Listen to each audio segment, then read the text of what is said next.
Ladies and gentlemen, welcome back to another episode of Guess the WN8, where my viewers submit games and I have to guess what their stats are based solely on their gameplay. If I get within 250 of their WN8 or 2% of their wins, then I don't have to give them gold.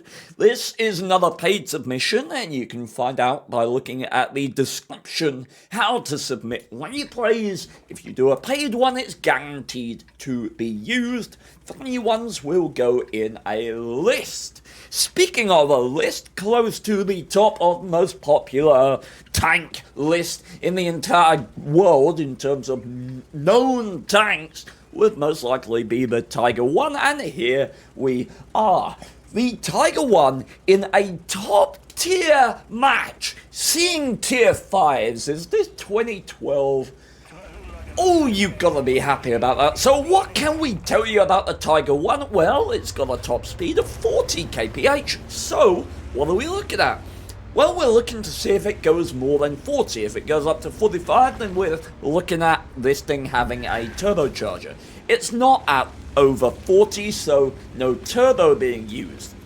Interesting though, 1,650 hit points. Base hit points here, 1,500, improved hardening, ups your hit points by 10%, so we can tell that it's using improved hardening. Based on the reload, we'll probably be able to tell gun hammer or not. And there is now a platoon of Tigers, a dynamic platoon, I think. God damn, that is quite something, because the Tiger, with this long 88 that it has here, this powerhouse of a gun, 203mm base pen, 237 with APCR. Oddly enough, only 44 with HE, but you got 280 alpha damage with standard and 370 with that HE if you can manage to pen it. 0.44 accuracy and what's the end time? 2.4? I said 0.34 accuracy, let's have a look. 0.34, 2.5 seconds of aiming time. So, are you gonna let... look, there are a few things that are good about the FV201. Being hold down and putting out damage into the 100mm front of a Tiger 1 is probably gonna be its ideal state. So, question at this point is, where's the T29? Or is it? Because does that matter? You're a pair of top tier Tigers. If they were both here, you could push this. And even if the T29 was there, the T29's DPM is so bad. Just an example, Tiger 1 DPM, somewhere around 2,250 base. T29 DPM, same tier heavy tank, 1,500, or around there. It's literally 1,000 less. So, lashing this guy because he's got way better DPM than the T29, taking him down, then turning to kill the T29 is certainly viable. It's one of the major advantages of the Tiger 1 at the tier's hit pool. Alright, 1,500, that's a lot of hit points at tier 7. Oh, and we do have a KV everything over there, apparently. And now this FV is starting to work. Okay, Tiger 1 going forward. Go, go, go, forward, forward. What the hell is that? Okay, that ELC's got bigger balls than I have. As soon as I saw this guy go out, I would probably have charged that. And possibly I might have died. Churchill GC there. Churchill GC has pretty hefty DPM for the tier. The only thing good about that is the gun. So I might have died for my enthusiasm. I love that ELC's effort. Ooh, and as I say, hold down. Okay, you bled too much health now. That Tiger on the left needs to fall back. It's taken out by a KV1. That's going to make him sad. And this FV still able to do work. We talked about it, being hold down, putting out damage. It's in its ideal circumstance. This Tiger 1 is not. See, the thing about, and yes, Tassak, this is the first one you play. The thing about the Tiger 1, is its inherent advantage over every other tank at the tier is the combination of hit points, should have gone for Capola there, of hit points and gun performance, or DPM, right? Because at a very basic principle, the concept of the Tiger's gameplay at tier 7 is I have more hit points, I have more DPM. So if you get a circumstance where you can win with those two facts, that's the Tiger's ideal circumstance. Look at this church, oh my god. Oh, the poor guy, he tried. But what I mean by that is like 1v1 flatland versus a T29. You know in the Tiger that you win that fight. If you both pin both your shots, you win. If you fight an IS, you both pin both your shots, you win. If you fight Cheeto SP, you'll win. Like, it's a powerful concept. And it's why the Tiger 1 feels often a little uncomfortable in a classic heavy fight. Because 280 alpha is not bad, but it can trade unfavorably against certain tanks up the tier, namely the IS and I guess the Oni, if it gets a pen. Speaking of, could get a pen, right? This Capola is only 80mm of thickness, and the KV2 with the 107 Zis instead of the 152. Interesting. And this is beautiful work. People just bouncing off the side of this Tiger is amazing to me. The Tiger has 80mm of side armor, but it's certainly not meant to be bouncing these shells, because the thing about this tank is if you side snipe, if you're angled properly to bounce with your side, then they're going to get a shot at this. And this, at this angle, would be an effective armor of like 120 at the most. It's 100mm. So the idea that people are bouncing shells off the side here is ludicrous to me. Because if the Tiger's got a shot at you, then you have a penning shot at it. Right there. So, yeah, a bit of a mystery how this is going so well at this point. Say going so well, it does appear that he's being targeted by a bishop, which is not a pleasant scenario. But now, can we push at this point? We are outnumbered. I'm kind of wanting to try. I don't want to sit here and get pounded. I don't want to let that T29 get up behind me. I want to push. Come on. KV2 has the 107. Come on. Let's get some stuff done. We don't want to wait here. We're going to need to be called back to base sooner or later. Come on, we gotta clean this up. We don't have the luxury of time. We got hit points, we got DBM. Let's use them. We got a T29 behind us. Come on, we're losing more hit points the longer we sit here. We are outnumbered. We gotta go. Yes, please, come on. Stop waiting for speculative shots. Come on, go, go, go. Clear your flank and turn, my man. Lovely, make sure you kill secure. Okay, wonderful. Now we can turn. Should have been done earlier. Okay, and Bishop misses. Now we can go take out this T29 fairly easily, I would imagine. Don't even take a hit for it. That is surprising. But very nice. We've been firing him for a long while now. 237mm of pen, as I mentioned earlier. 203 was standard. Now, believe it or not, I would favour the friendly team to win this game.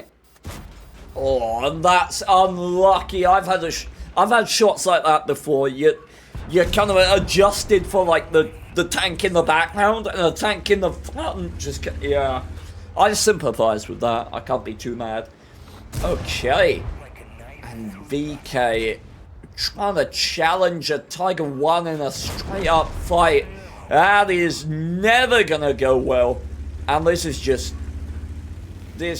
eating. Just eating up innocent tiny little tanks. Covenanter kills the Jackson. Where? Good communication. Talking in chat. Where is he? But you don't need to ask that question, do you? Do you? Do you need to ask where the Covenanter is? That he can kill that Jackson? Let's see. Let's learn. Do we need to ask if a Jackson ever dies there? I mean, there are very few circumstances. Is there anywhere else he can be? No.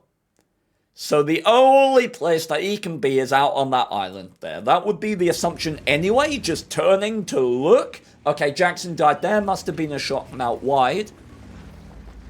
Cool, cool, cool. Artie is only a moderate priority here at this point, but if he's just going to give you the kill... 44mm of pair not doing anything. That Covenanter bouncing off the 80mm of ass armor on the Tiger 1. Somewhat familiar with these German tanks. Again, 44mm of HE is just very poor. 60 tons of Tiger landing into him there.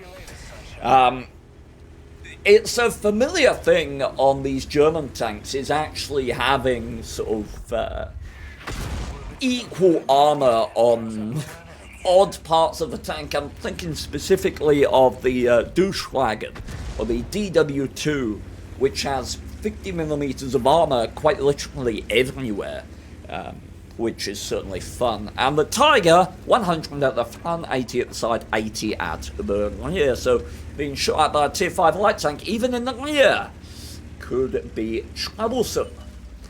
And you gotta theorize that the Leo may be AFK at this point, based on his absence. Could be about to grab the pause medal that the M6 denies him.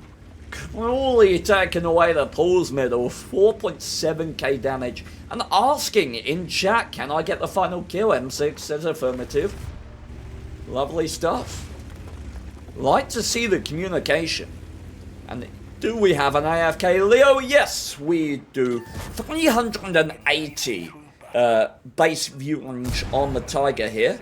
Might have want to aim at the engine there. And the M6 does hold the shot at the end. Very nice performance. Okay. Interesting. There weren't any overt missteps, in my opinion. It was a lovely matchup, so you expect a wonderful game. The biggest misplay, I think, was the absence of merited aggression when confronted with easily perceptible threat.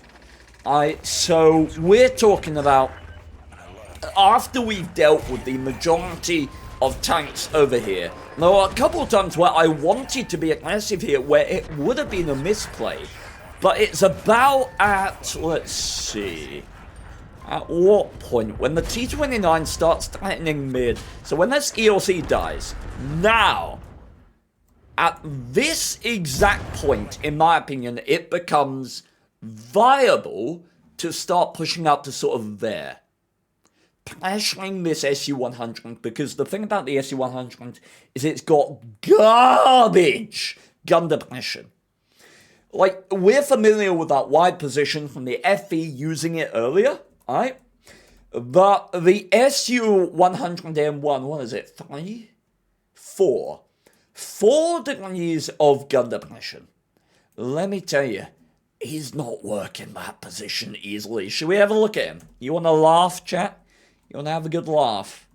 That is the extent of his gun depression. My man can't move that gun down a pixel more. I'm telling you, if he tries to work this position, he's barely going to be able to aim at the hull. He would not be able to hit the hull of a tank poking that corner. It's just it's the curse of that tank. And at this point, the reason that I feel that aggression is so merited here is because of the abject threat presented by these two tanks. T-29, Cheeto SP, probably in the top 5 most powerful tanks at the tier, if not taking positions in the top 1. T-29 maybe not nowadays, but certainly Cheeto SP, one of the most overpowered tanks at the tier. certainly an amazingly threatening tank for coming up the rear here, even with the presence established on this position. So at this point, I would like to see more aggression. I'd like to see moving up to that area, taking this KV2, pressuring that SU-101, knowing that he's going to find it really hard to work that position with his gun depression, and the KV1 and KV2 really just aren't that threatening to a Tiger 1 playing with health and DPM. So that would be my choice, and I think it's the only new misplay that I picked up on. Other than that, the work done on this corner was really pleasant, really nice throughout. And you can say what you're going to say about the poor play of the enemy. Every single time a Tiger 1 side types, it should be getting penned. Like, that's just the curse of the vehicle. And it's why I talk about DPM and hit points. Because you don't consider, or a good Tiger 1 player doesn't really consider armor as a tool very much in the Tiger 1, because it just doesn't provide you with that much mitigation potential. Your mitigation potential is, I'm going to kill you before you even take half of me. That's essentially it. So, I think here, I'm feeling like it's 52, 53 is my instinct. 52.84. Let's see. So, my estimate, 52.84% wins and 1,629 WN8. Let's see. Oh, wow, okay. Oh yeah, that's a wee-wall, boys! That is a real account. Had I known it was a real, I probably would have gone like 55, 56. I wouldn't have gone as high as 57 though, I doubt. It looks like, based on the recents, that 55 would have been accurate. Either way, real account is real account, but I owe this man some gold. Okay, ladies and gentlemen, welcome to replay number 2. It's another paid replay, of course, because people keep lobbing them at me, and I'm compelled to analyze them and critique them with abject cruelty and no concern for their sanity. Anyway, T69. A tank that embodies mediocrity like nothing else, or at least it did back when the heat pen used to wield 250 pen. Now it has 280, which is a little better, yay! But standard shells, of which we carry 28 here, have 200 pen. So, yeah, not great for a tier 8 medium.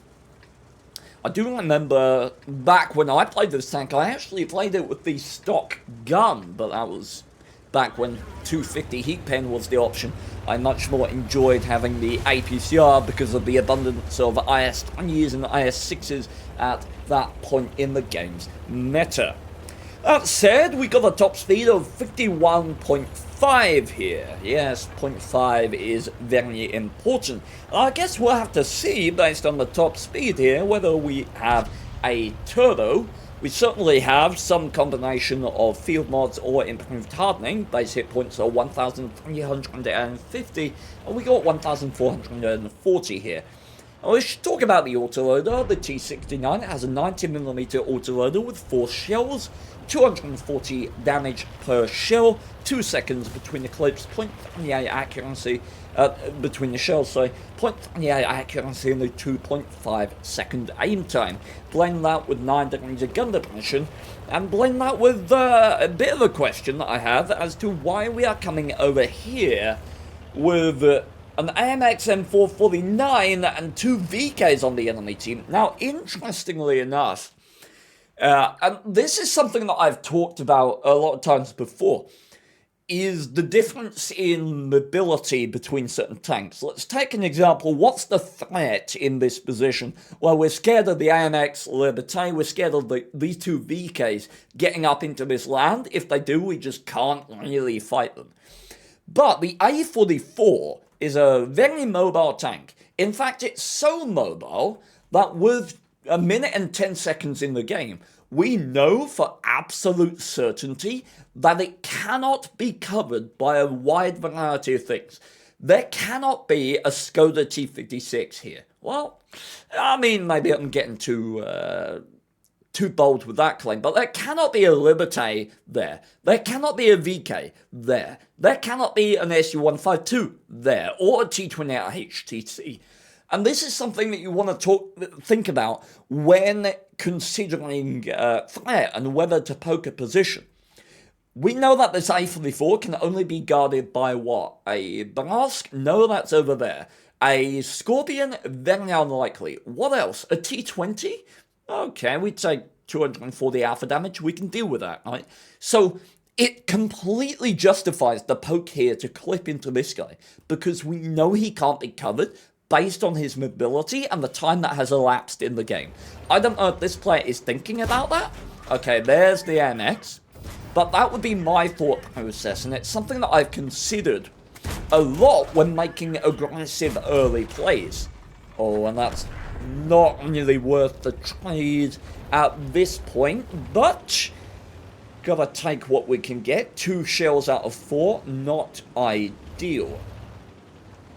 And now, we've talked about autoloader etiquette before. And we've talked about proximity to combat, and oh, I think he's doing it. You see this little turn? Hello, Xeon. You see this little turn? This is exactly what I want. I want you back there. I want you here. I want you close enough to the combat that you can impede, close enough that you can pounce, but not in the combat. We talk about this so much in autoloaders. Autoloaders like, no! Oh, I thought it was going to fall back a stage of engagement.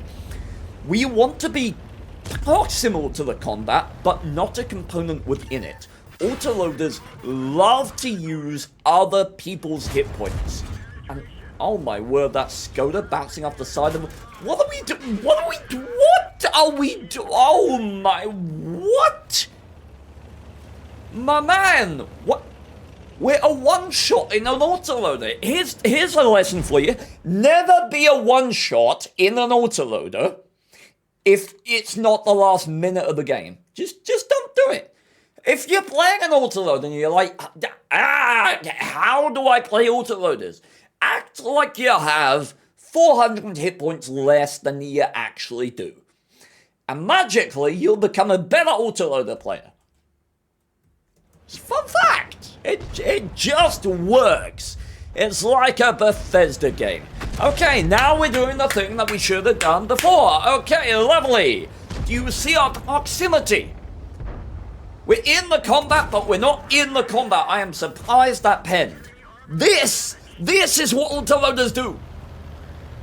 When there's not an opportunity, when there's not an isolated tank to ambush, no, we sit in proximity, but not in the combat. We're not side-sniping, we're not trading hit points with the heavy tanks in a fair fight. No, that's not what autoloaders do. Autoloaders trade other people's hit points, and if they are forced to, then they trade their own. And generally, autoloaders should trade hit points when they have a massively favorable engagement or at the end of the game when the hit points of their team have been used. Because the power of autoloaders is so predicated. Testing spots here, good stuff, does get lit. Power of autoloaders is predicated on being able to say, okay, shoot me. Alright?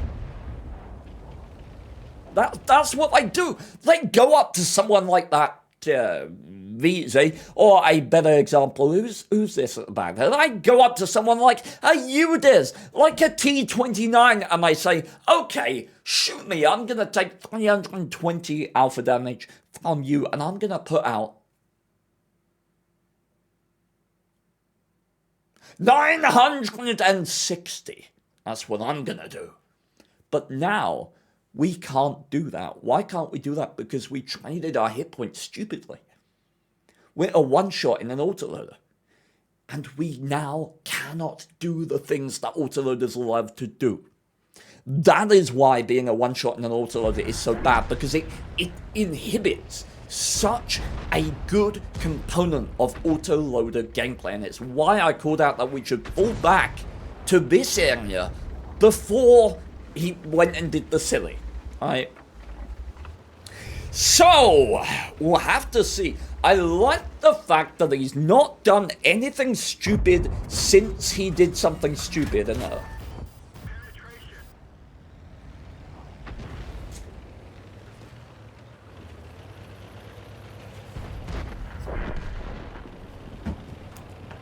is this a piece of your brain? Oh, God, chat, help! I was just complimenting him. I was just saying that he hadn't done anything stupid. Live! Live! You're throwing your health away from T25 too? That's what you're gonna... Don't die. Oh, you are very lucky that he bounced. Look, the T69, it's not paper, right? It is not a paper tank. 40 towers reference. Yes. Oh, you can see the sea. Oh, what's the quote again? What? My man. The fact that you're not dead is a crime against humanity. Oh my lord. I do not know how you're not dead. T69 is not paper, but it's not really armoured. It's over there between the land and the sky. That is one of my favourite quotes of all time. Okay, can we?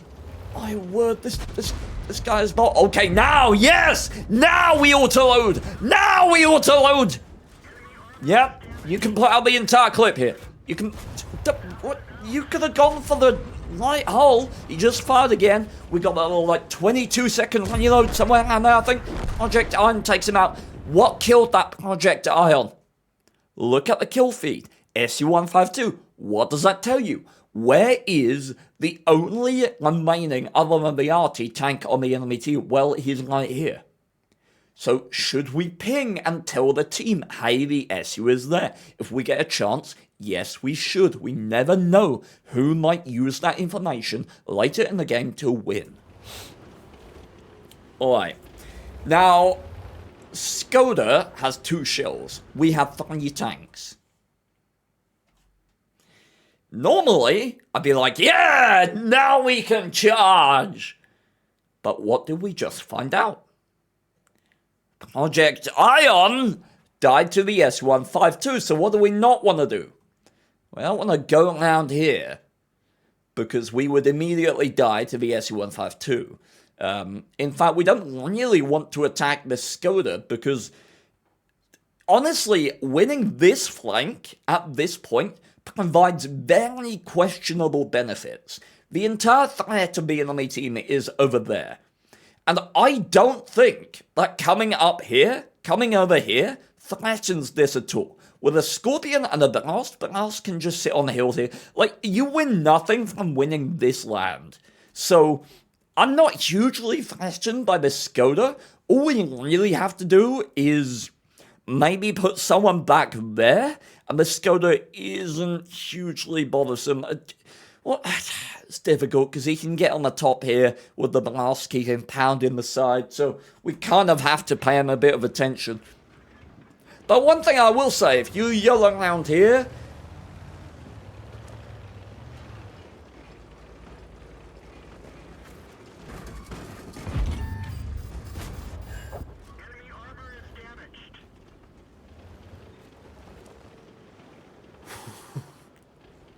oh my.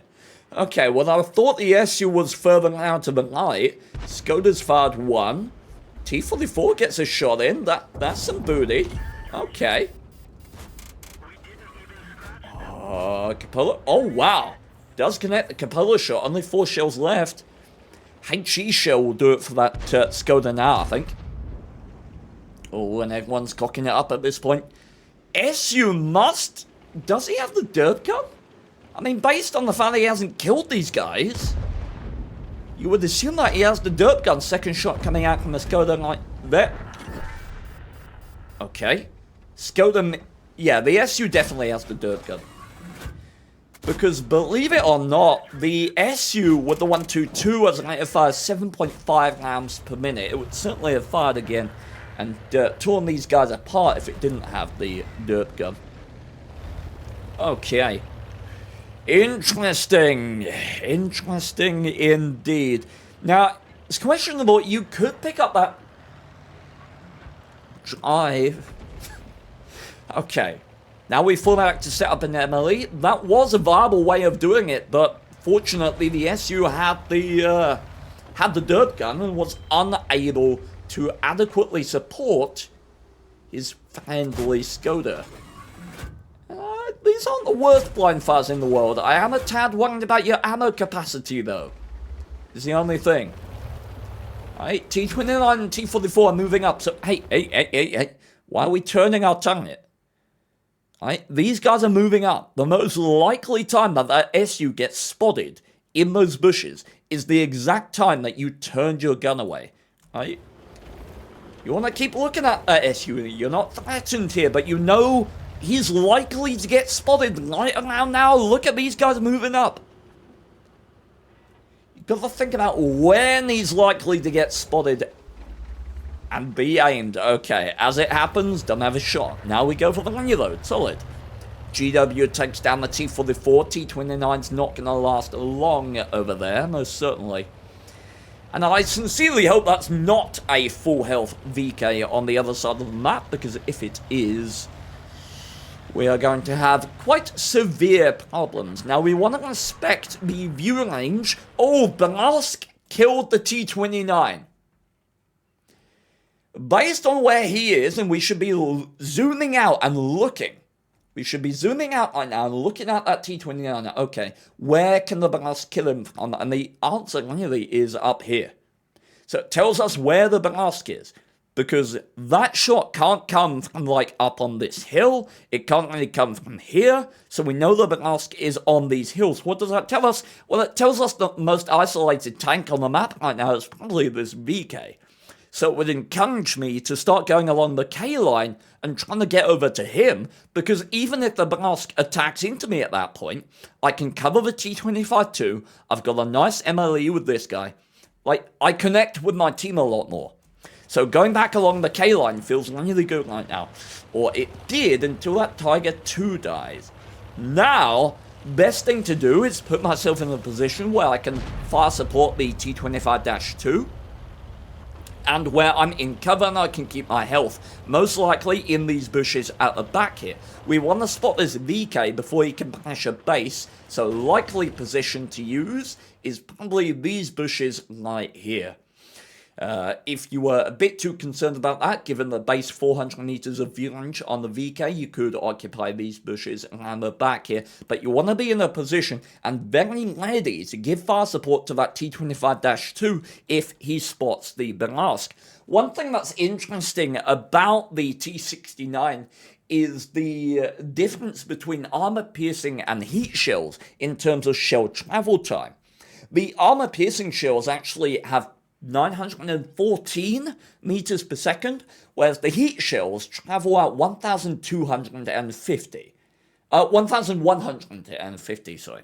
So they're a lot faster, or a noticeable bit faster than the AP shells. So, ironically, they're better for leading targets at distance, especially something small and fast like a Blask. So, worth keeping in mind, and this bush would be okay to occupy, but you want to go further to the right into that bush, because right here we have this foliage in front of us. But if we were using this bush, we avoid a bit more of it, though we potentially run into this foliage as well. And now we wait. GW is moving a little bit. I don't like the fact that the T25-2 is sat right out in the open. Why not asking VK HP? That would be something you could do right now. Ask your team how much HP the VK is on. And again, I don't like the fact that we're cutting off our own vision. Oh my word, okay. Why are we aiming at the upper plate of a VK? I know it's pointed down, but my dude can go through the tank cheeks. Relax, man. You got a 2.5 second aim time.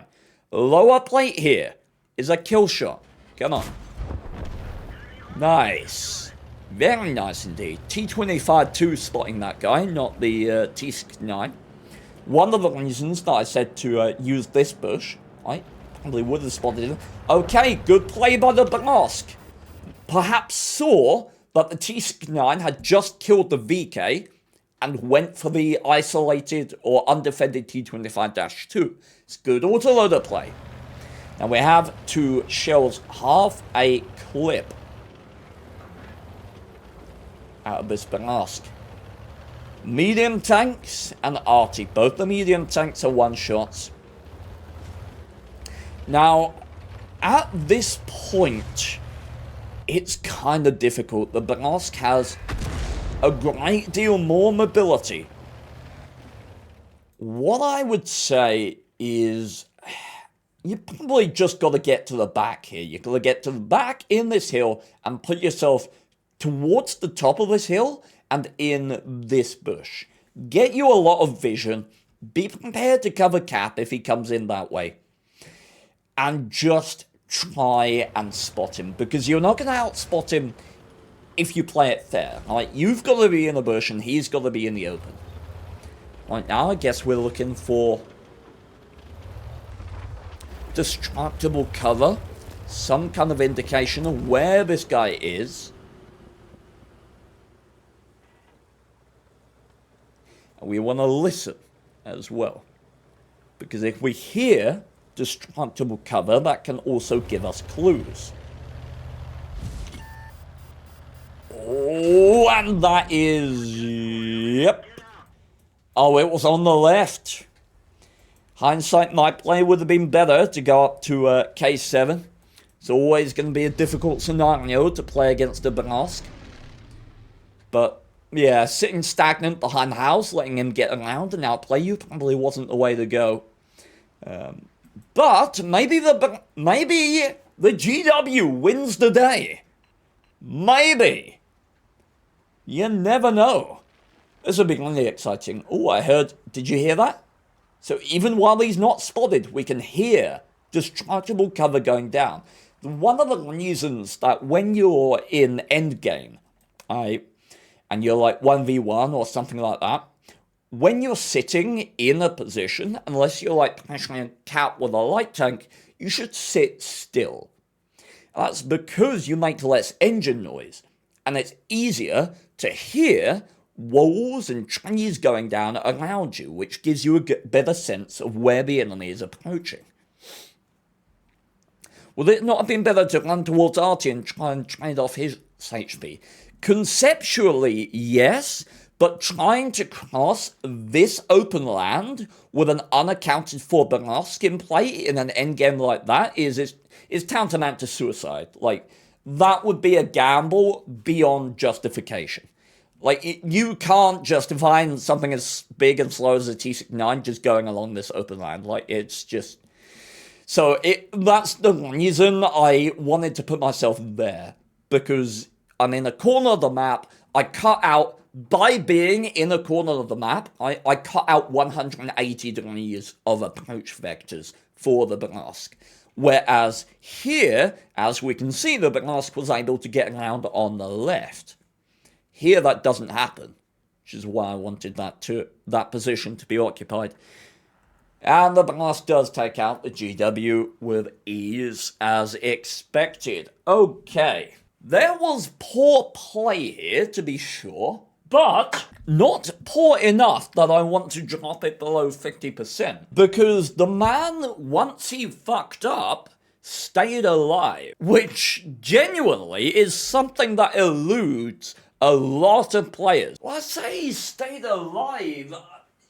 Now I'm thinking about it. He tried very hard to die. There were a lot of times he tried to get himself killed. Rather enthusiastically, I might add. Oh, I don't know. I feel like it's average. Anything else I can glean? It's bad autoloader play, but it could be someone who's just inexperienced with using autoloaders. I'll go with 51. 1,298.